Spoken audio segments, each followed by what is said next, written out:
नमस्कार, पांच समाचार में आपके साथ मैं हूं आयुष सूर्यवंशी। उत्तरकाशी के डुंडा तहसील के लंबा गांव उत्तरकाशी मोटर मार्ग पर रातलधर के पास स्कूटी हादसे का शिकार हो गई। हादसे में स्कूटी पर सवार 3 लोगों की मौके पर ही मौत हो गई है। बताया जा रहा है कि स्कूटी बेकाबू होकर गहरी खाई में गिर गई थी। पुलिस और एसडीआरएफ की टीम पहुंची, रेस्क्यू कर तीनों शवों को बाहर निकाला गया है।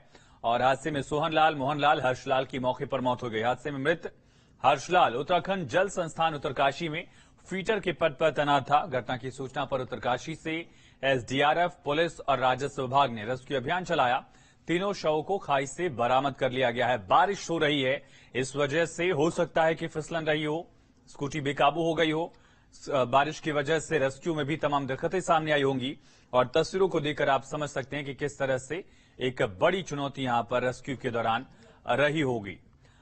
उत्तरकाशी से बड़ी खबर है। हादसा हुआ जहां स्कूटी बेकाबू होकर खाई में जा गिरी और इस हादसे में 3 लोग जो सवार थे स्कूटी पर, उन तीनों की मौके पर जान चली गई। फिर खबर एसडीआरएफ को दी जाती है, पुलिस पहुंचती है, राजस्व विभाग का भी अमला यहां पर पहुंचा।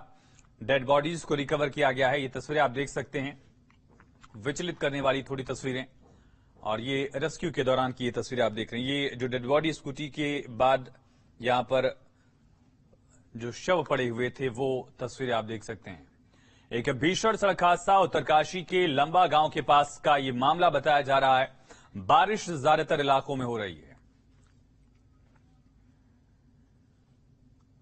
टिहरी में बोलेरो को ऊपर दरअसल एक बोल्डर गिर गया। ऋषिकेश गंगोत्री हाईवे पर हादसा हुआ। हादसे में 2 लोगों को चोट आई है। घायलों को सामुदायिक स्वास्थ्य केंद्र में भर्ती कराया गया है। बोलेरो के ऊपर बोल्डर गिरने से बड़ा हादसा।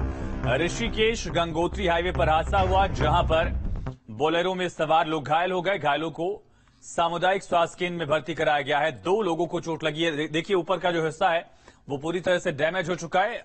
ऊपर ये बोल्डर आप देख सकते हैं, बड़ा पत्थर का एक हिस्सा जो है वो टूटकर इसी गाड़ी पर जा गिरा। इस हादसे में 2 लोग चोट लिए। सोचिए कितना बड़ा ये पत्थर है, जिन लोगों के ऊपर गिरा होगा, कितनी भयंकर उनको चोट लगी होगी। दोनों लोगों को सामुदायिक स्वास्थ्य केंद्र में भर्ती कराया गया है। टिहरी का यह मामला है। लगातार बारिश से कई इलाकों में इस तरह की घटनाएं सामने आ रही हैं। पहाड़ दरक रहे हैं, कहीं फिसलन भरे रास्तों की वजह से हादसे हो रहे हैं। इसके पहले की उत्तरकाशी की भी तस्वीर आपने देखी, जहां 3 लोगों की मौके पर हादसे में मौत हो गई। और मौसम से जुड़ी बड़ी खबर है चमोली से, जहां हेमकुंड साहिब में बर्फबारी हो रही है। पूरा जो इलाका है वो बर्फ की सफेद चादर से पट गया है। बर्फबारी से तापमान में भी भारी गिरावट दर्ज की गई है। हेमकुंड साहिब सिखों के अहम धार्मिक स्थलों में से एक माना गया है और आसपास की पहाड़ियों पर किस तरह से बर्फ की सफेद चादर छाई हुई है, ये आप देख सकते हैं कि लगातार मौसम विभाग की तरफ से भी अलर्ट जारी किया गया था। उसका असर देखा जा सकता है। श्री लक्ष्मण मंदिर के आसपास भी देखिए, पीछे जो पूरी पहाड़ी है वो बर्फ से ढकी हुई है। हेमकुंड साहिब का जो दरबार है उसके आसपास भी लगातार बर्फबारी हो रही है। हालांकि नजारा बेहद खूबसूरत है, बेहद मन को लुभाने वाला है और विजिबिलिटी कम हो गई है।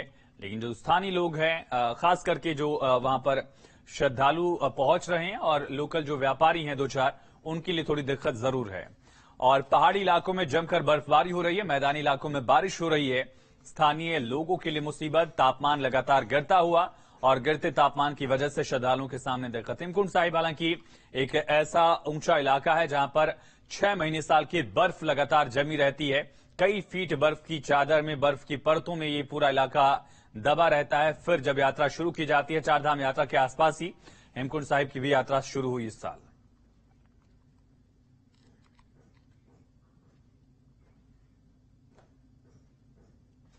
और अग्निपथ योजना का विरोध हल्द्वानी में भी देखा जा रहा है। हल्द्वानी में छात्र संगठन, कांग्रेस का छात्र संगठन दरअसल एनएसयूआई भी अग्निपथ योजना को लेकर अपना विरोध सड़क पर दर्ज करा रहा है।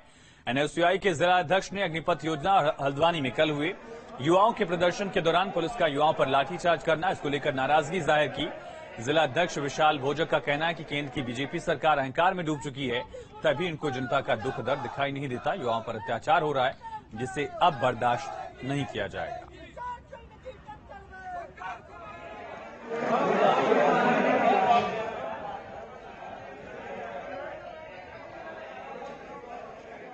देखिए, आज यहाँ पर हम सभी एनएसयूआई कार्यकर्ताओं द्वारा जो केंद्र सरकार द्वारा टीओडी लाई गई है उसके विरोध में यहाँ पर केंद्र सरकार का पुतला दहन किया गया और केंद्र सरकार लगातार अपनी मनमानी नीतियां अपने उद्योगपति मित्रों को फायदा पहुंचाने के लिए अपनी मनमानी नीतियां देश में लगातार पिछले 8 साल से थोपती हुई आई है। आप किसान आंदोलन लीजिए, आप सीए एनआरसी लीजिए और अन्य कई नीतियां ले लीजिए। उस प्रकार से इसी प्रकार सेना के लिए जो नीति लाई गई है इसका हम सभी लोग यहाँ पर मिलकर विरोध कर रहे हैं।